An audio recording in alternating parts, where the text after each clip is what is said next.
uma das principais diferenças entre o crime de furto e o crime de roubo, que também aparece bastante na forma como o legislador tratou os dois delitos, é que no crime de furto nós temos as formas qualificadas do parágrafo 4º, ao passo que no crime de roubo a gente não tem formas qualificadas, mas formas majoradas.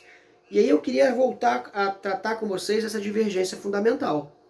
No caso das qualificadoras, nós temos a modificação do preceito secundário da norma. Quando o crime acontece dentro daquelas circunstâncias especialmente descritas pelo legislador, por conta do seu desvalor moral, ou seu desvalor, sua reprovabilidade em abstrato, levando em consideração aqui o conceito abrangente de culpabilidade, quando o legislador tratou de forma mais grave algumas formas de ocorrência de um delito, e ao ponto de modificar a pena combinada a esses delitos in toto, ou seja, entre o intervalo de pena máxima e pena mínima, no preceito secundário da norma penal, a gente está falando aqui de uma forma qualificada. Ou seja, quando o furto acontece mediante escalada, nós temos que a pena base muda de 1 a 4 anos para 2 a 8 anos. Eis que essa é uma forma qualificada daquele mesmo tipo penal descrito no artigo 155. Porém, o modo que o agente utiliza, o meio que o agente utiliza para obter o êxito no empreendimento criminoso, ele vai qualificar o delito modificando a sua pena básica, ou seja, o preceito secundário da norma. A pena base vai ter que ser combinada em um dos seguintes intervalos, de 2 a 8 anos, e não mais de 1 a 4 anos. Isso causa um impacto bastante importante na hora do cálculo final da pena. Já no crime de roubo, a gente tem formas majoradas e não formas qualificadas, a exceção da nova modalidade de roubo com uso de explosivo. Aí sim, uma modalidade qualificada, por quê? Porque nesse caso não há um aumento da pena combinada, mas sim uma modificação na forma da pena base. No caso das majorantes, nós temos sempre que uma fração é acrescida à pena base. E não é a próprio intervalo entre pena máxima e mínima que é modificado. Aqui não é o preceito secundário da norma que sofre alteração, mas sim a própria pena já combinada numa primeira fase pelo magistrado, fixada ali entre o mínimo e o máximo e a partir daí majorada se as circunstâncias assim determinarem. No caso do roubo, por exemplo, nós temos que a pena aumenta-se de 1/3 até metade, né, das formas majoradas, se a violência ou ameaça é exercida com o emprego de arma. Pessoal, durante muito tempo houve uma controvérsia porque a legislação brasileira ela não define arma, ela define arma de fogo. Então, durante muito tempo houve essa controvérsia doutrinária, sobretudo porque o uso de simulacros é uma prática bastante comum. Ou seja, o agente utiliza uma arma de brinquedo, uma réplica, semelhante a uma arma de fogo, e aí efetivamente opera a subtração utilizando-se desse equipamento que não é potencialmente letal. Né? Ela pode causar lesões, mas não é letal. Uma arma de airsoft, por exemplo, uma arma de paintball, uma arma que seja uma réplica. Né? Na minha infância, qualquer garoto tinha uma arma, era um revólver do Rambo que funcionava a espoleta, um revólver de espoleta, isso era um brinquedo comum, né? Imaginar uma sociedade que oferece às suas crianças armas como brinquedo e pensar que essa é uma sociedade que anseia pela paz é quase uma contradição nos próprios termos, né? Uma contradictio in adjectum, né? Por assim dizer. Você imaginar que assim acontece. Bom, esses brinquedos durante muito tempo foram vendidos e réplicas muito semelhantes à arma original eram divulgadas. Sem contar que no momento do crime, no momento do roubo, a vítima dificilmente vai ter o discernimento de entender sobre a influência, sobre o impacto daquela ação violenta, a frieza de perceber se aquela arma é de brinquedo ou não. Daí que muito sabiamente e até recentemente as armas de airsoft ela vêm com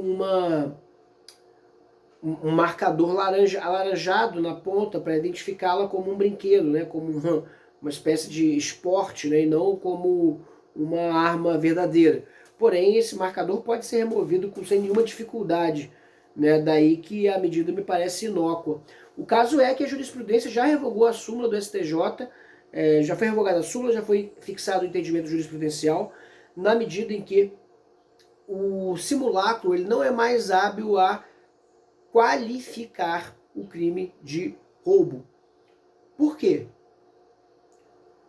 Porque ele não se presta a uma potencialidade mais grave do que a simples ameaça. E a ameaça, independente do tipo do efeito que ela causa, se não havia ali no instrumento da ameaça potencialidade lesiva, nós não poderíamos aqui, entendimento jurisprudencial, considerar que efetivamente a ameaça ultrapassou esse simples limite, assumindo uma forma mais grave, como por exemplo no caso do roubo por uso de arma. Por outro lado, é importante dizer que se a arma é verdadeira, aplica-se a majorante normalmente, tá, gente? O roubo armado, ele realmente enseja uma reprimenda mais grave, porque expõe a um risco muito maior a vítima que se submete a essa modalidade, né? O que a gente chama corriqueiramente de assalto, né? O assalto acontece no momento em que a arma aparece, né? No caso do assalto majorado pelo uso de arma de fogo, né? Agora, é importante considerar também que é preciso que essa arma seja utilizada como elemento do crime, né? Se o agente está armado, mas essa arma não é visível, ela não é hábil sequer a realizar a ameaça, nesse caso a gente não pode considerar a majorante. Aqui algumas majorantes bastante semelhantes aos crimes de furto, por exemplo, a majorante do concurso de pessoas. Valendo lembrar aqui, pessoal, que não é possível, do ponto de vista da principiologia do direito penal, que a gente possa majorar o crime de roubo utilizando esse dispositivo do inciso 2 do parágrafo 2º do artigo 157, combinado com o artigo 288, que vai falar sobre a associação criminosa, a antiga formação de quadrilha, tá?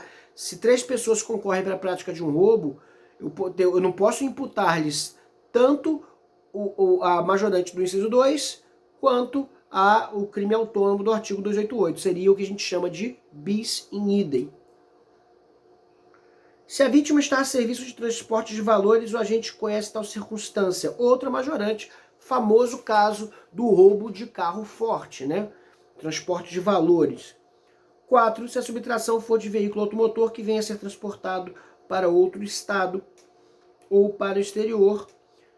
5. Se o agente mantém a vítima em seu poder, restringindo sua liberdade. Essa é o famoso sequestro relâmpago, né? No qual a vítima não é efetivamente levada para um cativeiro, mas ela é mantida sob a mira da arma de fogo, muitas vezes, ela é mantida muitas vezes em poder do assaltante para realizar ali a operação da subtração, normalmente em caixas eletrônicos, mas não necessariamente, tá? Lembrando que sequestro relâmpago é modalidade de roubo e não modalidade de extorsão mediante sequestro, crime do artigo 159, certo, pessoal? Também um crime complexo, mas cuja forma operativa difere, porque não há aqui o cativeiro nem a exigência de resgate, certo? Aqui a vítima é mantida em poder do assaltante, agente do crime de roubo, majorado pelo inciso 5, mas nesse caso particular, essa manutenção do agente, da vítima por parte do agente, ela é utilizada como elemento coercitivo para a prática da subtração. Tá? Ela não está aqui envolvendo a extorsão mediante sequestro, que é um crime diferente. Certo? Importante lembrar também que o parágrafo 2º-A traz a modalidade de roubo por uso de explosivo, analogamente ao que acontece no crime de furto. Situação bastante controversa, não consolidada na doutrina, algumas questões para serem abordadas acerca disso, mas aqui efetivamente trazendo uma qualificadora, não mais uma majorante, porque modifica a pena base. Modalidade que passou a ser bastante corriqueira na região da Costa Verde, principalmente o roubo e furto de caixas eletrônicas utilizando explosivo. Daí que essa qualificadora ela vem a integrar o corpo normativo como mais um triste dado da nossa realidade.